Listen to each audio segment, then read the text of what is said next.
6 दिसंबर को ममता बनर्जी अजमेर दरगाह में जिरायत करने गई थी। हिंदुओं की नाराजगी से बचने के लिए ममता पुष्कर मंदिर में भी पूजा पाठ करने पहुंची, लेकिन पुष्कर में सरोवर में डुबकी नहीं लगाने पर बंगाल में सियासत तेज हो गई। ममता बनर्जी की धुर विरोधी लेफ्ट पार्टी अब पूछ रही है, आखिर ममता ने डुबकी क्यों नहीं लगाई? और अब तो लेफ्ट नेता विमान बोस ने इस पाप धुलने से इसे जोड़ दिया है। मौला गरीब नवाज कलकत्ता से सीएम ममता बनर्जी ने जितने भी कलकत्ता के आपके आशिक हैं उनके लिए जो मेहनत करी है, आपके उस मुबारक में भेजने के लिए हुजूर उसकी मोहब्बत को कबूल फरमाइए। मुस्लिम वोट बैंक को साधने के लिए पश्चिम बंगाल की मुख्यमंत्री ममता बनर्जी 24 साल बाद 6 दिसंबर को अजमेर गई थीं। अजमेर दरगाह में ममता बनर्जी ने चादर चढ़ाकर जियारत की। अजमेर दरगाह में ममता दूसरी बार पहुंची थी।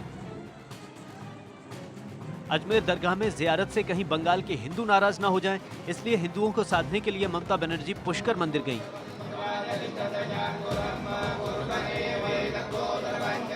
पुष्कर में पूरे विधि विधान से पूजा अर्चना की, लेकिन पुष्कर में मौजूद पवित्र तालाब में डुबकी नहीं लगाई, जिसे लेकर अब विवाद हो गया है।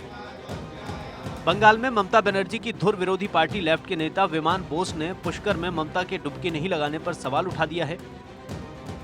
उनकी जो सफर में जो कार्यक्रम था, तो इसमें जरूर जो अजमेर में जो चादर चढ़ाया वो अच्छा काम किया, और पुष्कर मंदिर में गया वो भी अच्छा काम किया, लेकिन सबसे बड़ा काम होता था जो पाप जो करता है ना, वो तो पुष्कर नदी में वो सरोवर में स्नान करते, उनके स्नान करना जरूरत था। इतना पाप किया, वो पाप को स्खलन करने के लिए पुष्कर नदी में स्नान करना सही था। पुष्कर में डुबकी नहीं लगाने पर विमान बोस ने ममता बनर्जी पर ऐसा ताना मारा कि पूरी टीएमसी बौखला गई और लेफ्ट के 32 साल के शासन को याद दिला रही है। विरोधी मुद्दा ना बना दें, इससे बचने के लिए ममता बनर्जी अजमेर दरगाह पर चादर चढ़ाने के बाद पुष्कर गई थी, ताकि हिंदू और मुस्लिम को लेकर कोई एजेंडा ना बने। लेकिन पुष्कर में पूजा अर्चना के बाद डुबकी नहीं लगाने पर अब सवाल उठने लगे हैं। हम जब रेल मिनिस्टर थे तब मैंने एक स्कीम भी बनाया था। इसको करने के लिए मेरे को बहुत फाइट करने पड़ा, लेकिन मैंने बोला था कि देखो कम्युनल हार्मोनी करना है तो आदमी की पुष्कर होना चाहिए। विधानसभा चुनाव के बाद ममता बनर्जी अजमेर दरगाह पर जियारत करने पहुंची थी। इससे पहले 1999 में ममता बनर्जी अजमेर की दरगाह पर जियारत करने गई थी और ठीक 4 महीने बाद वो रेल मंत्री बनी थी। इससे पहले बंगाल चुनाव के दौरान ममता बनर्जी की जीत के लिए अजमेर दरगाह में दुआ मांगी गई थी। बंगाल में बीजेपी के बढ़ते वर्चस्व को देखते हुए ममता बनर्जी अजमेर और पुष्कर के जरिए वोटर्स को साधने में जुटी हैं, लेकिन अब लेफ्ट ने ममता के पुष्कर में डुबकी नहीं लगाने पर सवाल उठाकर ममता को कटघरे में खड़ा कर दिया है। Bureau report, Bharat 24। और चलिए अब आपको बंगाल से सीधा बिहार लिए चलते हैं। बिहार के भागलपुर में हुई महिला की बर्बर हत्या के बाद अब सुशासन बाबू एक बार फिर से घिर गए हैं। पटना से लेकर के दिल्ली तक नीतीश पर सियासी वार किए जा रहे हैं। बीजेपी ने जेडीयू और आरजेडी की सरकार को जंगल राज पार्ट 2 करार दे दिया है, तो वही केंद्रीय मंत्री अश्विनी चौबे ने तो नीतीश पर शब्दों के ऐसे बाण चलाए कि पूरी जेडीयू भड़क गई है।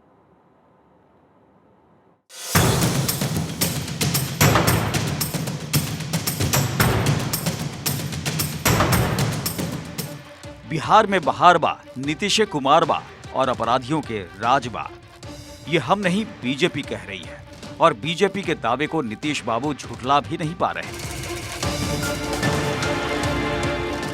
जिस तरह से भागलपुर में उधार के पैसे नहीं लौटाने पर हाथ पैर काटकर महिला की नृशंस हत्या कर दी गई, जिस तरह से पटना के फुलवारी शरीफ में डकैतों ने लूट को अंजाम दिया, अब सुशासन बाबू की सरकार पर सवाल उठने लगे हैं। बीजेपी नीतीश कुमार से पूछ रही है कि ये कैसा सुशासन है जहां जनता त्रस्त है और अपराधियों की बहार आ गई है। सवाल तो पुलिस प्रशासन पर भी उठ रहा है। बीजेपी भागलपुर के एसपी पर महिला की हत्या करने वाले हत्यारों को बचाने का आरोप लगा रही है।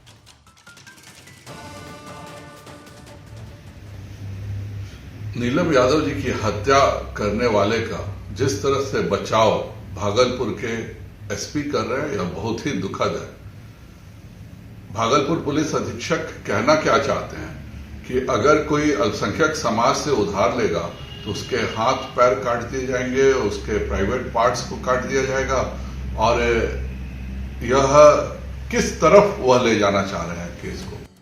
बीजेपी बिहार में सुशासन का नहीं बल्कि अपराध का राज होने का दावा कर रही है। बिहार में लगातार हो रही हत्या, लूट और अपहरण की घटनाओं पर लगाम लगाने में असफल रहे नीतीश कुमार पर बीजेपी हमलावर हो गई है। बिहार के रोहतास में एक कार्यक्रम में तो केंद्रीय मंत्री अश्विनी चौबे ने नीतीश कुमार और बिहार सरकार पर कानून व्यवस्था को लेकर विवादित बयान ही दे दिया। बिहार सरकार पूरी तरह से और मुख्यमंत्री नपुंसकता के शिकार पर चले गए। मैं इसलिए कह रहा हूं कि 2 दिन से हत्याएं हो रही हैं, 2 दिन से लोगों को खुल करके लोगों को, लेकिन सरकार संवेदनहीन है पूरी तरह से। महिलाओं पर हत्या, महिलाओं पर अरबल के अंदर 2 घर में गलत नीयत से घुसा और दोनों महिलाओं का हाथ, उसकी मां का भी और उसका भी, मतलब जला करके पेट्रोल से जला दिया गया। ये क्या जंगल राज नहीं तो क्या है? बिहार में आरजेडी और जेडीयू महागठबंधन की सरकार है और बीजेपी इसे जंगल राज 2 की वापसी कह रही है। 10 अगस्त 2022 को नीतीश ने बीजेपी को झटका देते हुए गठबंधन तोड़ दिया था और आरजेडी के साथ मिलकर सरकार बना ली थी। और इसके बाद से नीतीश कुमार कई बार दिल्ली आए लेकिन पीएम मोदी से मिलने से बचते रहे। और 5 दिसंबर को G20 पर हुई सर्वदलीय बैठक में बीजेपी के धुर विरोधी नेता शामिल हुए, लेकिन ना तो नीतीश कुमार और ना ही उनकी पार्टी से कोई भी नेता बैठक में शामिल हुआ। बिहार के मुख्यमंत्री श्री नीतीश कुमार, जिन्होंने श्री नरेंद्र मोदी जी को एक बार ही 2 बार धोखा दिया, भारतीय जनता पार्टी को धोखा दिया, और इसी शर्म के कारण वो कल दिल्ली में आयोजित G20 पर जो सर्वदलीय बैठक बुलाई गई थी प्रधानमंत्री जी के द्वारा, उसमें शामिल नहीं हुए।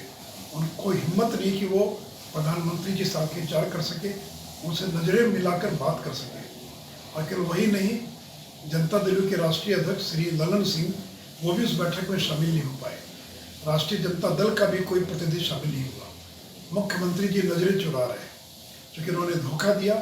तो क्या मुख्यमंत्री जी अब आप प्रोटोकॉल के तहत अगर प्रधानमंत्री जी का बिहार दौरा होगा, आप एयरपोर्ट पर जाएंगे कि नहीं जाएंगे? साथ ही साथ मुख्यमंत्री जी ये भी बताएं कि G20 को लेकर पूरे देश में 200 से ज़्यादा कार्यक्रम होने वाले हैं।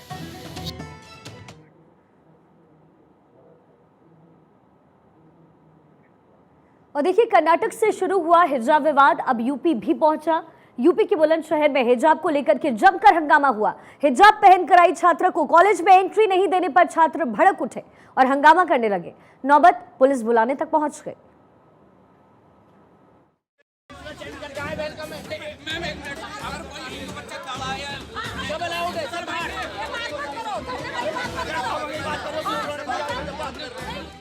कर्नाटक के उडुपी में शुरू हुआ हिजाब विवाद अब यूपी पहुंच गया है। यूपी के बुलंदशहर जिले के सिकंदराबाद के JSPG कॉलेज में एक बार फिर हिजाब का जिन आ गया है। भीड़ और हंगामा और बहसबाजी की ये तस्वीर बुलंदशहर जिले के सिकंदराबाद के JSPG कॉलेज का है। कॉलेज के गेट पर कुछ छात्र कॉलेज के प्रशासनिक अधिकारियों से बहस कर रहे हैं। दरअसल आज कॉलेज प्रशासन की तरफ से ड्रेस कोड चेक किया जा रहा था और हिजाब पहनकर आई एक लड़की को कॉलेज में एंट्री देने से रोक दिया गया। इसके बाद धर्म विशेष से जुड़े लोग और छात्र भड़क गए और हंगामा शुरू कर दिया। कॉलेज प्रशासन ड्रेस कोड का हवाला देता रहा, लेकिन धर्म विशेष से जुड़े छात्रों ने एक नहीं सुनी। उल्टे कॉलेज प्रशासन पर धर्म विशेष के छात्रों को टारगेट करने का आरोप लगा दिया। हिंदू छात्रों के कड़ा और भगवा स्वेटर पहनकर आने पर ही सवाल उठा दिया। कॉलेज प्रशासन कहता रहा कि छात्रा बुर्का पहनकर आए, लेकिन कॉलेज के महिला गार्ड रूम में वो अपना ड्रेस बदल लें, लेकिन इसके बाद भी छात्रों का हंगामा नहीं थमा। छात्र धरने पर बैठ गए। ये धरना तब खत्म हुआ जब पुलिस वहां पहुंची। आज हमारी अनुशासन समिति पूरी गेट पर चेकिंग कर रही थी, तो उस दौरान कुछ बच्चों को, लड़कियों को बोला गया कि आप चेंजिंग रूम में जाके, गर्ल्स कॉमन रूम है कॉलेज में, तो वहाँ अपना जो है ओवरकोट वगैरह वहाँ चेंज कर लीजिए। तो उसकी वजह से कुछ आपस में बहसबाजी हुई। छात्राओं के लिए हमारे कॉलेज में पहले से गर्ल्स कॉमन रूम है, और जो भी बच्चे हैं उसमें अपना वो बैठती है, पढ़ती भी है जब कोई पीरियड खाली रहता है, और उसी में वो चेंजिंग रूम के तरह भी यूज़ कर सकती हैं बच्चे। इससे पहले भी कॉलेज और स्कूल में हिजाब और बुर्का पहनकर एंट्री को लेकर यूपी में विवाद हो चुका है। गाजियाबाद के गिन्नी देवी गर्ल्स कॉलेज में हिजाब पहनकर आने पर कॉलेज ने एंट्री नहीं दी, जिसके बाद मुस्लिम छात्राओं ने खूब प्रदर्शन किया था। इससे पहले कर्नाटक में स्कूल कॉलेजों में हिजाब पहनने को लेकर विवाद हुआ था, जब कर्नाटक के उडुपी में एक कॉलेज में हिजाब पहनकर आई एक छात्रा को क्लासरूम में घुसने नहीं दिया गया था, जिसके बाद मुस्लिम समुदाय की तरफ से इसका विरोध किया गया। मामला हाईकोर्ट से होते हुए सुप्रीम कोर्ट तक पहुंच गया। कर्नाटक हाईकोर्ट ने कॉलेजों में हिजाब पर बैन लगाने के राज्य सरकार के फैसले को सही करार दिया तो छात्राएं सुप्रीम कोर्ट पहुंच गईं, लेकिन सुप्रीम कोर्ट ने मामले पर बटा हुआ फैसला दिया था। Bureau report, Bharat 24। और इसी बीच कर्नाटक और महाराष्ट्र के बीच सीमा विवाद अब और हिंसक हो गया है। बेलगाम और सोलपुर को लेकर के कर्नाटक और महाराष्ट्र के नेताओं के बीच तू मैं जारी है। मामला सुप्रीम कोर्ट में है, लेकिन राजनीति पार्टियां विवाद को लेकर के हवा दे रही है और सियासी लाभ लेने में जुट गई है। और अब सीमा विवाद को लेकर के शिवसेना के उद्धव गुट के नेता संजय राउत ने विवादित बयान देकर विवाद को और भड़का दिया है।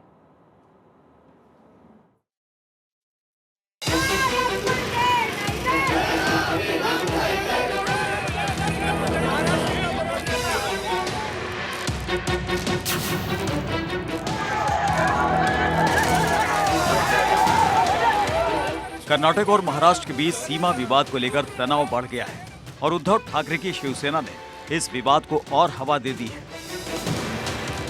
कर्नाटक और महाराष्ट्र के बीच सीमा विवाद अब हिंसक हो गया। कर्नाटक के बेलगाम में कन्नड़ समूह के कर्नाटक रक्षणा वेदिक के सदस्यों ने हेरबाग देवाड़ी टोल नाके के पास महाराष्ट्र के ट्रकों पर पथराव कर दिया, जिसके बाद दोनों राज्यों में तनाव और बढ़ गया। इसके विरोध में पूर्व सीएम उद्धव ठाकरे गुट के शिव सैनिकों ने पुणे में कर्नाटक की बसों पर जय महाराष्ट्र लिख दिया। दोनों राज्यों में बीजेपी की सरकार है, लेकिन सीमा विवाद पुराना होने के कारण कोई भी झुकने को तैयार नहीं है। दोनों राज्यों के बीच बेलगाम और सोलापुर को लेकर विवाद है। दोनों राज्यों के नेताओं की तरफ से तीखी बयानबाजी जारी है।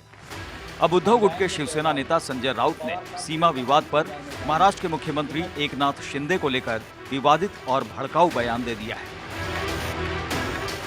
सीमा विवाद मामला सुप्रीम कोर्ट में है तो राजनीति चरम पर है। विवाद के बीच 6 दिसंबर को सोलापुर के अक्कलकोट तालुका के 11 ग्राम पंचायतों ने खुद को कर्नाटक का हिस्सा बता दिया। अक्कलकोट तालुका कन्नड़ बाहुल इलाका है। महाराष्ट्र कर्नाटक के बीच 65 साल पुराना विवाद। बेलगाम और सोलापुर को लेकर विवाद। कर्नाटक के 864 गांवों पर महाराष्ट्र का दावा। 814 गांवों में मराठी भाषी रहते हैं, जबकि बेलगाम पर कर्नाटक का दावा है। दोनों राज्यों के बीच बेलगाम को लेकर विवाद इतना बढ़ गया है कि पूरे इलाके में धारा 144 लगा दी गई है। नेताओं की आवाजाही पर भी रोक लगा दी गई है। मामला सुप्रीम कोर्ट में है और कर्नाटक के सीएम बोम्मई सीमा विवाद को जल्द हल करना चाहते हैं। कर्नाटक में 2023 में विधानसभा चुनाव होने हैं।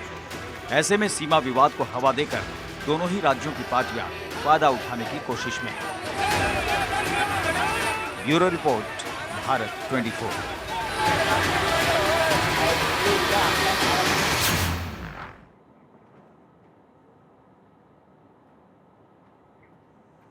और चलिए अब बात एमसीडी चुनाव के नतीजों की करते हैं। आम आदमी पार्टी ने एमसीडी में बीजेपी के 15 साल के किले को ढा दिया। आम आदमी पार्टी एमसीडी चुनाव में एक तरफा मुकाबला बता रही थी, लेकिन बीजेपी ने जोरदार टक्कर दिया। दोनों ही पार्टियों के बीच सीटों का फासला काफी कम है, जो आम आदमी पार्टी के लिए कभी भी मुसीबत बन सकती है।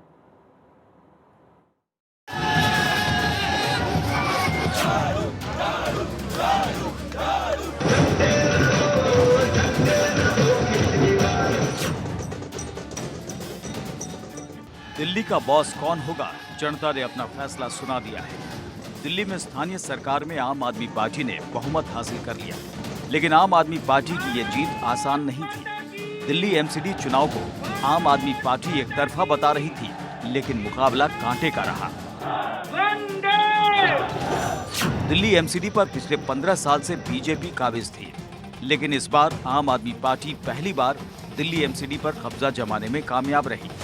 बीजेपी दूसरे नंबर पर रही, जबकि तीसरे नंबर पर आई कांग्रेस को 10 सीट के लिए भी तरसना पड़ा। एमसीडी चुनाव में बहुमत हासिल करने के बाद अरविंद केजरीवाल काफी खुश नजर आए।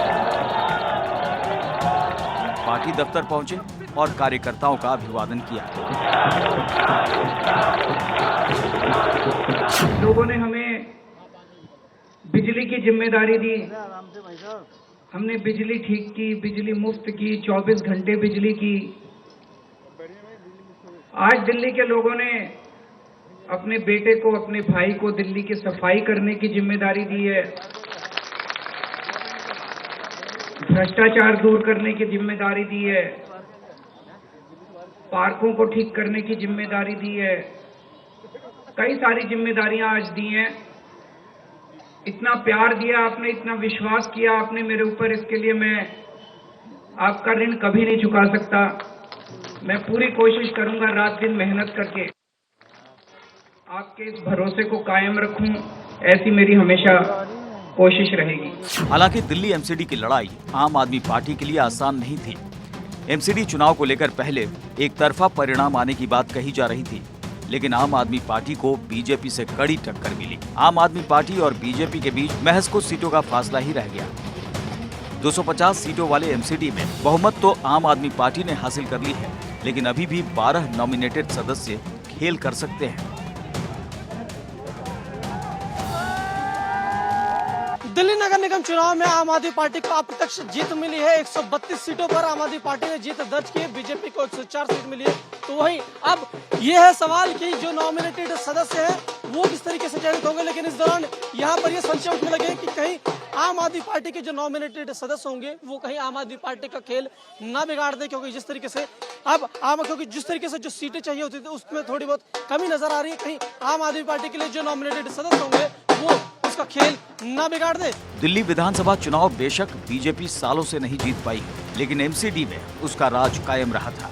बीजेपी 2007 से ही एमसीडी में बहुमत में थी, यानी एमसीडी में बीजेपी का 1.5 दशक से झंडा बुलंद था, और अब उस किले को आम आदमी पार्टी ने ढहा दिया। लेकिन नतीजे एक तरफा नहीं है। बीजेपी भी 100 के आंकड़े को पार कर चुकी है, जो केजरीवाल के लिए विधानसभा चुनाव में सबसे बड़ी चुनौती है। उनके भ्रष्टाचार की पोल खुल गई सर, इतनी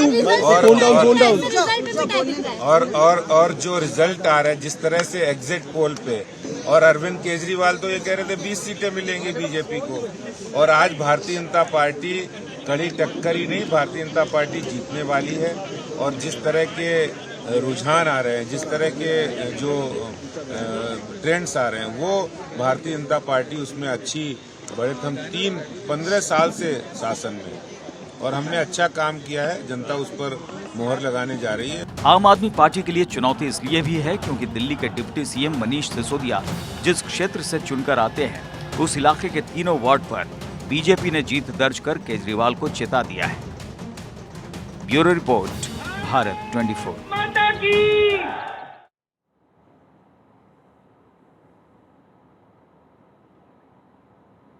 पुलिस जिनके ऊपर हमारी सुरक्षा का दारोमदार है, क्या कभी आपने सोचा कि ड्यूटी के दौरान उन्हें कितनी मुश्किलों का सामना करना पड़ता है? ठंड, धूप, बारिश में जान की बाजी लगाकर खतरनाक अपराधियों को वो पकड़ते हैं। आज इन्हीं बहादुर पुलिसकर्मियों को भारत 24 ने यूपी के आगरा में ब्रेवरी अवार्ड कार्यक्रम में सम्मानित किया।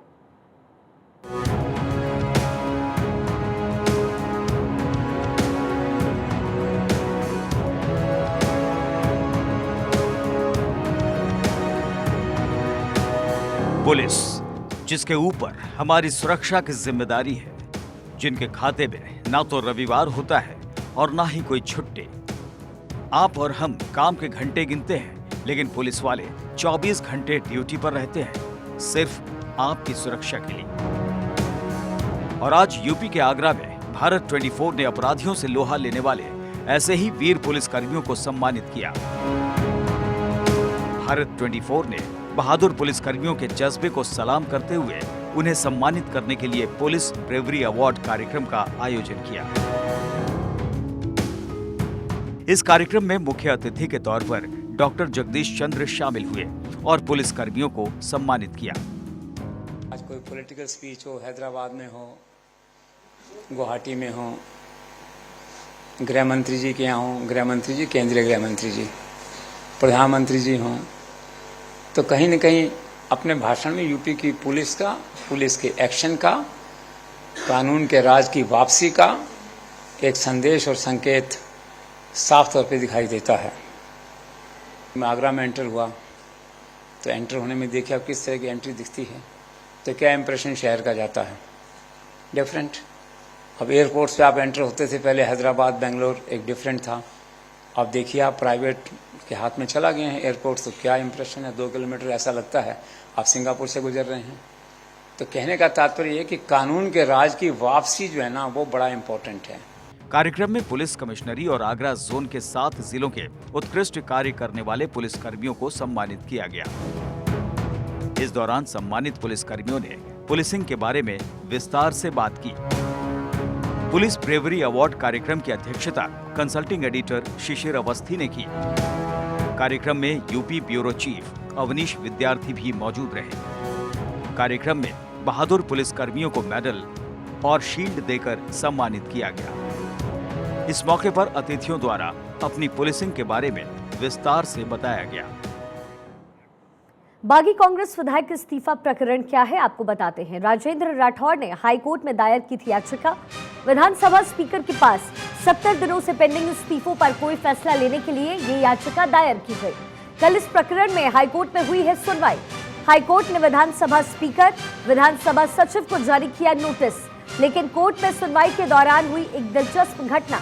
जस्टिस एम श्रीवास्तव और जस्टिस विनोद कुमार भारवानी की खंडपीठ ने सरकारी पक्ष में किया सवाल, सरकार की तरफ से आखिर कौन करेगा पैरवी। इस पर कोर्ट में मौजूद सरकारी अधिवक्ताओं के साथ ने मौन साधा और कोर्ट में पैरवी के लिए नहीं आया कोई आगे। अब इस घटनाक्रम पर सीनियर एडवोकेट AK जैन ने उठाया एक बड़ा सवाल, आखिर सरकारी वकील क्यों रहे इस प्रकरण में मौन।